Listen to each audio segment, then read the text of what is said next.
Hi everyone, welcome back to another video from Gaming Basics. In this video, we will be learning how to download Paper.io 2 on your iPhone.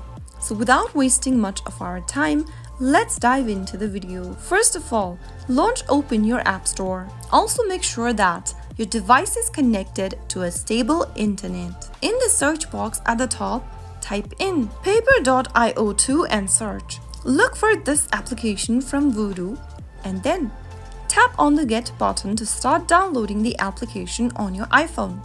Paper.io 2 is a popular mobile game developed by Voodoo where players compete against each other in real time to claim territory on a digital grid. The objective of Paper.io 2 is to conquer as much territory as possible on the game's grid without getting defeated by other players. Wait until the application is downloaded and installed on your iPhone, and once it is, open the application by tapping on Open, and there you have successfully downloaded Paper.io 2 on your iPhone.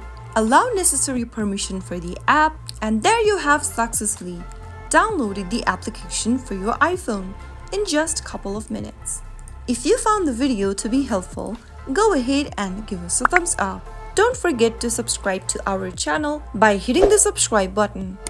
Also, press on the notification bell so that you'll never miss another upcoming upload from us. I will be back again in the next episode. Thank you for watching.